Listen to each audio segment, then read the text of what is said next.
Today at 6, two more energy firms collapse, the latest casualties of the spike in wholesale gas prices. As firms go to the wall, millions of customers are left looking for new suppliers, and the regulator warns the worst isn't over. We are in unprecedented cost territory, and I'm afraid, there are many, many factors that have contributed to that. So it's very, very hard to predict how long that will last. As energy and food costs are set to rise, we'll take a look at the wider cost of living. Also on the programme, the catalogue of errors that led to hundreds of thousands of women losing out on pension payments. India's love affair with coal, the environmental costs of the country's huge appetite for the fossil fuel. And the return of fans cheering on their football teams while standing on the terraces.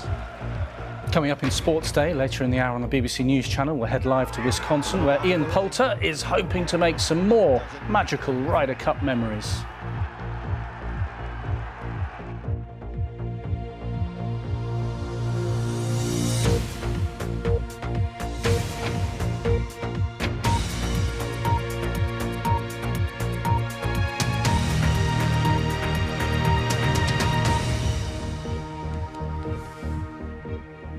Good evening and welcome to the BBC News at 6. Two more UK energy suppliers have gone out of business as rising gas prices put pressure on the market. The firms Green and Avro Energy announced late this afternoon that they'd ceased trading. Between them, they supplied more than 800,000 customers. 6 companies have collapsed in recent days, but the boss of the energy regulator, Ofgem, is warning more firms could go, with the number of customers who will eventually need new suppliers running into millions. With the very latest, here's our Consumer Affairs correspondent, Coletta Smith. Two more energy firms have collapsed. As Avro and Green call in the administrators, that clocks up a total of 6 energy companies folding within the last fortnight. The industry called for help, but the government says they won't bail out suppliers in trouble. In the first instance, the industry has to look to itself. And as you said at the beginning of your question, I am, where I stand in these issues. I do not believe that it is responsible government to put taxpayers' money to companies that are run. So that means that I don't think we should be rewarding failure. We're now seeing the result of that decision, with a number of other providers teetering on the brink. More than 1 million customers are now being switched to a new provider, but they're facing the prospect of being charged more. Robert was with a supplier who went bust a few months ago, so he was automatically transferred. Fortunately for me, I froze for 2 years the price I pay. I just think it's shocking that a lot of people on probably relatively low incomes, it's going to be such a big factor over the winter. Those being moved to a new supplier may be charged at a higher rate, which Sarah doesn't think is fair. It would be better if they did alternative plans or caps. Nobody wants the energy prices going up, do they? So don't really try and think about it much, otherwise it would probably stress me out. There's no comfort for customers from the regulator. They think it's likely that more firms could collapse in the coming weeks. We are in unprecedented cost territory, and I'm afraid, there are many, many factors that have contributed to that, including an increased international demand, potentially some restrictions around supply. So it's very, very hard to predict how long that will last. In the last 24 hours, the government has agreed to pay tens of millions of pounds to fix one corner of this crisis. After panic from meat and drinks producers, a deal was reached to get carbon dioxide production going again at a major plant in Teesside. Even though fizz is back on tap for the next couple of weeks anyway, the underlying issue that caused those carbon dioxide plants to be turned off is that energy is so expensive, and that problem hasn't been fixed yet. We're all facing a more expensive winter. Energy bosses say the situation is out of their hands. The real worry is that the sector is so fragile as a whole that players that might be expected to pick up customers are worried about doing so because of the cost of doing it. There's no cash down the back of the sofa anywhere. As the gas price spike claims more companies, it's the customers who can afford it the least who will be hit the hardest as the bills rack up this winter. Coletta Smith, BBC News. Well, the hike in gas prices means eventually a likely rise in energy and food bills, along with impending tax increases and the planned reduction in universal credit. The cost of living for millions will be badly affected in the coming months. Our political correspondent Alex Forsyth has sent us this report from Stoke-on-Trent. At this community garden, they care about health and well-being. Families and volunteers growing fresh food, particularly useful, perhaps, given there is worry about prices. At the weekly shop, it's gone up about £15 to £25 a week. You just have to cut costs other places, don't you, like rob Peter to pay Paul. People here say they are managing, but talk of rising bills is causing concern. At my age, I shouldn't really be worrying about the cost of a shower. I don't think it'll be on Boris's agenda to look at his thermostat, will it, when he goes home at night? It is terrifying going into winter and not knowing how much fuel prices are going to rise and how much inflation might affect mortgage rates and things. Still famous for its pottery, Stoke-on-Trent was an industrial hub that has faced economic struggle.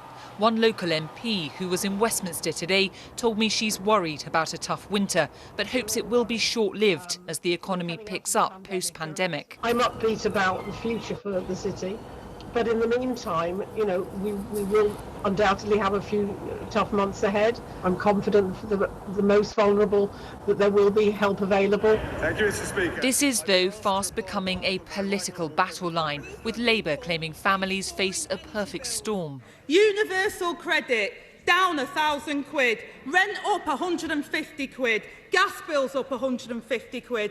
The government points to measures to help, including a cap on energy prices. We're providing seasonal cold weather payments to eligible claimants, an extra £25 a week during colder periods. On top of that, we're giving a winter fuel payment to recipients of the state pension. But the crucial thing, Mr. Speaker, is that we've got rising employment and rising wages, and that will benefit everyone in Scotland and across the UK. Back in Stoke-on-Trent, the economy is clearly moving again. The government did put billions of pounds of support in place during the pandemic, which it says can't keep going indefinitely. The problem is some of that's being withdrawn just as households are facing higher bills. And even some Conservative MPs are worried about the consequences if people feel worse off. Carol's one of those set to lose £20 a week from her universal credit payments, something she's relied on since her husband Alan died in April. Why should you, in this day and age, when you've worked hard all your life, have to sit in your living room with blinking cardigans, coats and blankets round your shoulders because you can't afford to keep warm? It's not on, it's not right. Carol says her network of family and friends will keep her going. The question, what's the personal price and political cost if others end up struggling? Alex Forsyth, BBC News, Stoke-on-Trent. President Biden has played down the chances of a post-Brexit free trade deal between America and the UK as he held talks with Boris Johnson at the White House. He said he'd discuss the issue a little bit with the Prime Minister, but added we're going to have to work it through. Tonight, Mr. Johnson will address the UN General Assembly in New York, from where our political editor Laura Koonsberg reports. The most solemn dedication of the pact that spans the Atlantic. Lives lost side by side. Memories fade, maybe.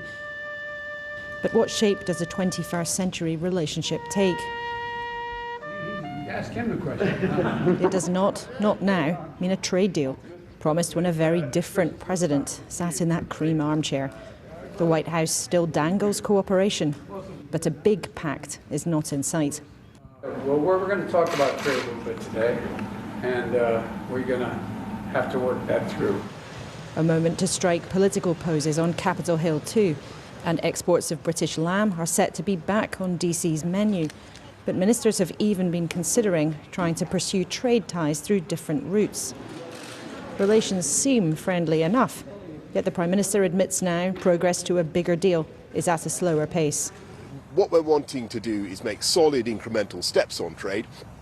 The Biden administration is not doing free trade deals around the world right now, but I've got absolutely every confidence that a great deal is there to be done, and there are plenty of people in that building behind me who certainly want to do well. Downing Street maintains the relationship has made great strides forward, but the disappearing deal hasn't gone unnoticed. Can I begin by offering my commiserations to the Prime Minister after he flew away to the US and made absolutely zero progress on the trade deal that he promised us. Boris Johnson didn't come here this week expecting to get on the plane home with a huge trade deal signed, sealed and delivered. But in these last few days, the reality has truly kicked in. That prize promised with Brexit is just not a priority for this White House. For Downing Street, though, this visit has still been a success, with progress on security, particularly on climate change, and a growing connection between the two men. The relationship between a Prime Minister and an American President, central to any government. Partnerships that can disappoint or delight, but always defines. Laura Kunzberg, BBC News, Washington, D.C. And President Biden is asking world leaders to pledge to vaccinate 70% of the world's population against COVID-19 by September next year. At a virtual summit, he said America would buy an additional 500 million doses of the Pfizer vaccine to donate to poor countries. But research shows richer nations still have a surplus of vaccines, some of which is reaching its use-by date. Our health editor Hugh Pym has more details. Wealthier nations are pushing on with booster jabs, but it's a different story in low-income countries in Africa and around the world, where vaccination rates are much lower. That divergence has been criticised by the World Health Organization, and there have been growing calls for more vaccine doses to be diverted to those most in need. They were going to come together and they were going to attack the problem. A leading advocate for vaccine supplies to Africa said action was needed by the richest nations. Promises do not translate into vaccines and jabs in people's arms. Commitments are not jabs in people's arms. People are dying for want of a vaccine. I spoke at the WHO meeting, and on that same day, a member of my household had just died, a 30-year-old woman, because she was unvaccinated. New research suggests that by the end of this year, there'll be around 1 billion surplus vaccine doses in the G7 group of the wealthiest nations, including the UK and the European Union. Of those, around 100 million doses will be past their use-by date by December. As of now, estimates vary, but it's thought that only around 3% of the population of Africa have been fully vaccinated. That's simple waste. People hate waste. Lives could be saved as a result of having these vaccines for there to be hundreds. The former Prime Minister Gordon Brown, now WHO Ambassador for Health Financing, says shifting vaccines is in everyone's interest. If the disease spreads in Africa and in low-income countries, and if it mutates and there are new variants, it's going to come back to haunt even the fully vaccinated here. Nobody's safe until everybody's safe. The G7 summit in Cornwall in June pledged 1 billion doses to poor countries as a big step towards vaccinating the world, but critics say the process has moved too slowly. Today, President Biden at a COVID-19 virtual summit promised to double the US contribution. This is a global tragedy, and we're not going to solve this crisis with half measures or middle-of-the-road ambitions. We need to go big. But will a pledge to go big actually deliver? African countries and others will want to see vaccine supplies arriving at a faster rate before passing judgment. Hugh Pym, BBC News. Here, the government's latest coronavirus figures for the UK show there were nearly 34,500 new infections recorded in the latest 24-hour period. That means in the past week there was an average of 31,635 new cases per day. There were just over 7,500 people in hospital with COVID, according to the latest data. Another 166 deaths have been recorded, that's of people who died within 28 days of a positive COVID test, taking the average number per day in the last week to 139. On vaccinations, just under 90% of people aged 16 and over have had their first jab, while 82% are now double vaccinated. A 31-year-old man has appeared before magistrates in Derby charged with the murders of 3 children and a woman. Their bodies were found at a house in Killamarsh near Sheffield on Sunday. Damien Bendall was remanded in custody and will appear at Derby Crown Court on Friday. Now, years of repeated human errors and outdated IT systems have resulted in more than 100,000 women being underpaid £1 billion of state pensions. A report into failures at the Department for Work and Pensions found systematic problems dating back to the 1980s. Some affected women are due 6-figure sums. Here's Sarah Corker. I feel very let down. It doesn't give you much faith in the system. For nearly a decade, Irene from Worcestershire was underpaid her state pension. She raised her concerns with the Department for Work and Pensions, but was repeatedly told everything was correct. But it wasn't. She was in fact owed more than £7,000. If we hadn't have been persistent, we wouldn't have got anywhere. So I urge people, you know, if they think they've got a shortfall, keep on with it, don't be fobbed off. Irene has now got the money, but it was a fight, and she's far from alone. Under special rules for married women, those who had small state pensions in their own right could get better payouts based on their husband's contributions. But errors at the DWP meant that for decades they were underpaid. Some are owed six-figure sums. The errors date back to 1985, affecting an estimated 134,000 pensioners, including some married women, widows and the over 80s. They are collectively owed more than £1 billion. The National Audit Office found there were repeated human errors over many years at the Department for Work and Pensions, blamed on complex pension rules and unautomated, outdated IT systems. It was a former pensions minister who first revealed the scale of the problem. For decades, the Department for Work and Pensions simply failed. They failed to spot that over 100,000 women were being paid the wrong rate of pension. Someone in the department should have been more curious. When errors were found, they should have asked if something systematic was going on. Some women will now be fully repaid, but others, like Jan in Fife, can only backdate claims for 12 months. That's because of when her husband retired. She believes she is still owed £17,000. At 80 years old, you get fed up with it, and that's why I think a lot of people just gave up. But I haven't given up. I've been like a dog with a bone. I just won't give up because it's wrong. The DWP said it is fully committed to ensuring the historical errors made by successive governments are corrected. A team of 500 civil servants is now working to trace the women, and Jan says some of her friends have already died waiting for the money they're owed. Sarah Corker, BBC News. It's 17 minutes past 6, our top story this evening. And two more energy firms supplying hundreds of thousands of customers have gone bust. The regulator warns more could follow. On the day that trials of safe standing in football have been announced, I'm at Chelsea Football Club, where some fans have told me they want their club to be an early adopter. Coming up in Sports Day in the next 15 minutes on the BBC News channel, Derby sink to the bottom of the Championship after a 12-point deduction for going into administration. But the future could be bleaker for the former champions of England.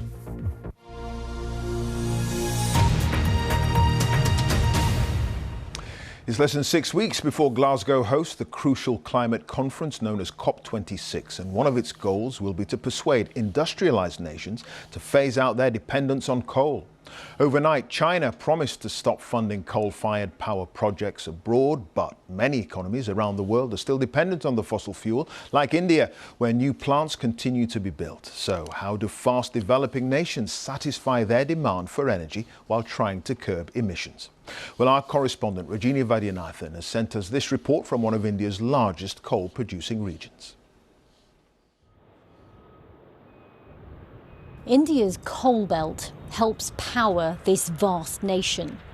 More than 2/3 of the country's energy production still depends on it.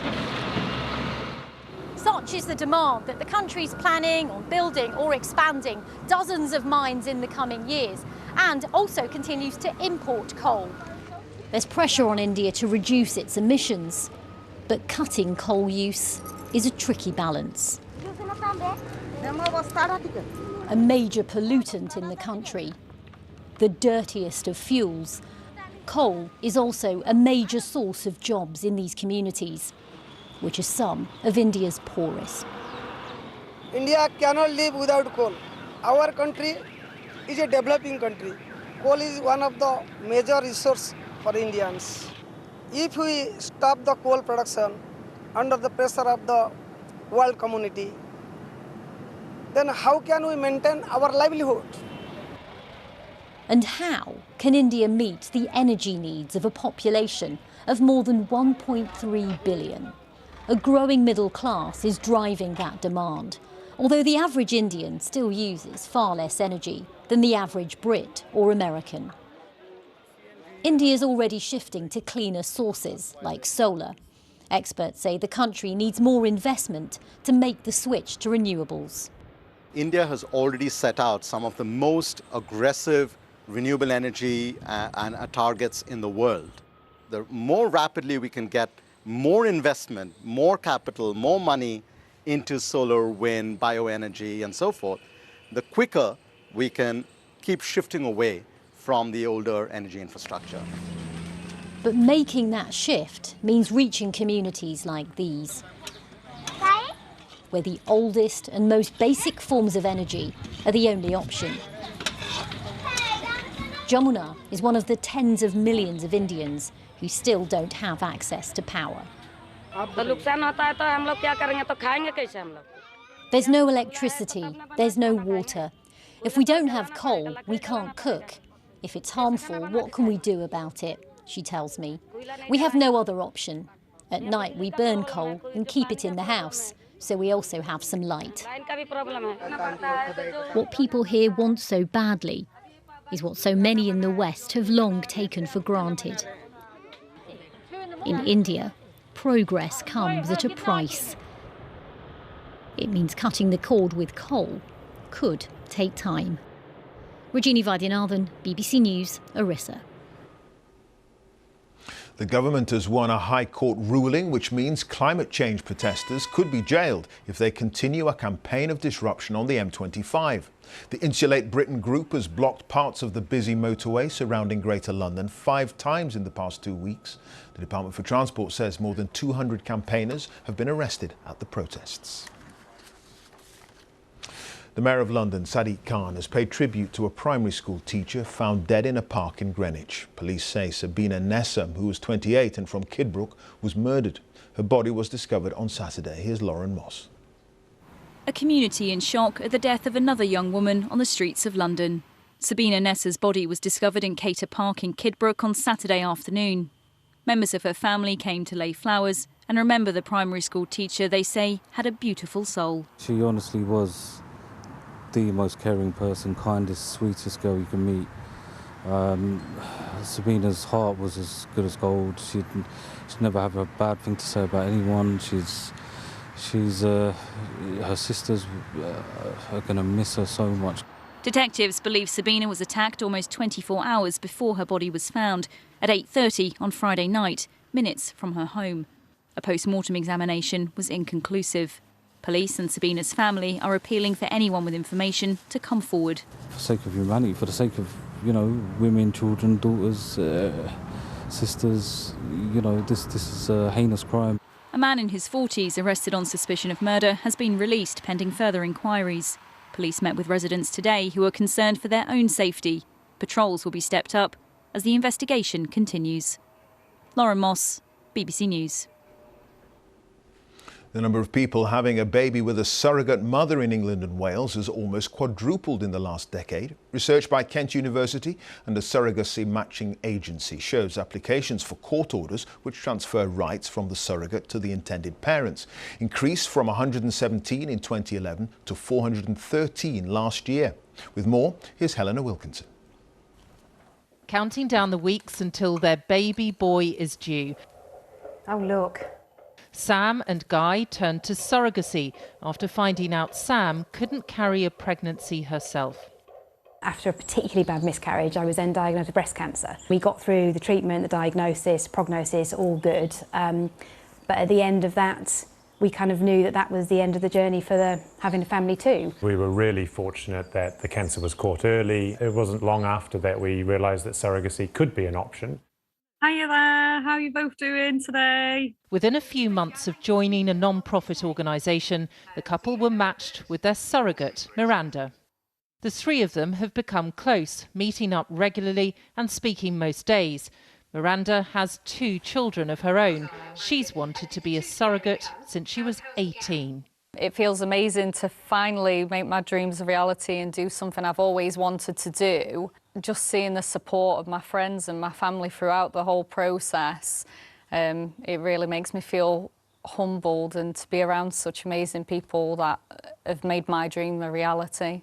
When a baby is born to a surrogate, they are deemed the legal mother under UK law. It's not until a parental order is issued that legal parentage is transferred. It's also illegal to advertise for a surrogate, meaning intended parents can struggle to find a match. Experts say the law is outdated and it leaves both surrogates and intended parents vulnerable. We have consulted on introducing a new pathway for surrogacy, under which the intended parents would be the legal parents of the child as soon as the child is born, unless the surrogate objects to them being the legal parents. As Sam and Guy prepare for the arrival of their baby, they hope the process will become more accessible for others.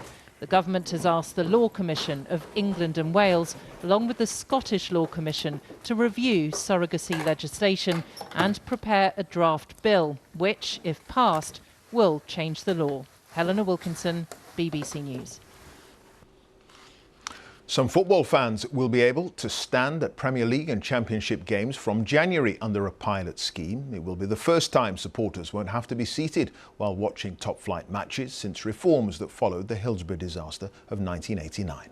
Well, Laura Scott is live at Chelsea's Stamford Bridge ground for us this evening. Evening, Laura. Evening, Clive. Well, yes, several leading clubs, including Chelsea behind me, have been future-proofing their stadia to make sure they were ahead of the game in case safe standing is introduced in the future. And the majority of fans I've spoken to tonight are in favour of safe standing, saying that it would create a better atmosphere, create more choice for fans, and that it might actually be safer for those who want to sit or stand. But this is an emotive subject. For more than 25 years, a blanket ban on standing at football matches has been in place in the top two divisions in England and Wales. The reality, though, is that persistent standing has become a common sight at grounds. While Premier League club bosses met today, the significant but seemingly surprising announcement came of a trial of safe standing. What do you think of safe standing? Great, it's brilliant. Terrific idea. Would you be in favour of being an early adopter at Aston Villa? Yes, I might be. Premier League and Championship clubs have been invited to sign up to pilots beginning in January. Campaigners called this a vital step. For us, today is an outbreak of common sense. It's a real step forward and a return to the way that things should have been. But what do the fans think? Been before where they have terrace in rugby and it's much more of a good atmosphere and you can fit a few more people in. You just get a better view really and a better atmosphere for the game. The existing policy mandating all-seater stadia was introduced in 1994 following the Hillsborough disaster, which led to the deaths of 97 Liverpool fans. Louise, whose brother Andrew was one of the victims, said she supported the move. There are a few things I'm a little bit concerned about, but, ultimately I'm very, very pleased, and I just want every football fan to be safe. That's my priority. Several clubs have already expressed a desire to engage with the trials. If they go well, there could be lasting change on the horizon. Laura Scott, BBC News. Time for a look at the weather now. Here's Philip Avery. Hi there. Hi Clive, nice evening at the bridge, as indeed it was for farming today across a good part of Lincolnshire. Not just Lincolnshire, but go too far north. Oh my word, what a difference here. This is the central belt of Scotland. Far too close to this weather front. A great banner of cloud there draped none too decorously across Scotland, Northern Ireland, producing some rainfall as we've seen from our Weather Watcher picture. And that front will spend the rest of the night easing its way down across the border and into the north of England, to the north of Wales. To the south of that, the cloud may break, but most temperatures staying in double figures. To the north of it, my word.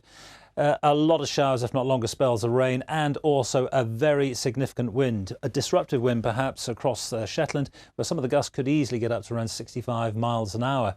That's tied in with a very vigorous area of low pressure, which is going to be around to start off Thursday, close to the northeast of Scotland. Notice the squeeze on the isobars, indication of that very strong wind indeed. And following on the more northerly weather feature, the northern front there, it could well turn really quite cool for a time as well. But elsewhere, a mild start to the day, rather claggy one across Wales and the southwest, the odd spot of drizzle from the old front. This more northerly feature here loops back towards the western side of Scotland through the day, so bits and pieces of rain and drizzle there. But after that dull start across parts of Wales, I think Wales, the Midlands, East Anglia and parts of eastern England, 22, 23 degrees underneath pretty clear skies. But further north, always that little bit cooler, at least during the course of Thursday. But Thursday into Friday, we we put a swathe of mild air right back across the British Isles. Moisture laden, so some of the western hills of Scotland again seeing a wee bit of rain or drizzle, but keep some sunnier skies about you. And again, you could be looking at temperatures easily close to 22 or 23. Clive. OK, Philip, thanks for that. Now a reminder of our top story.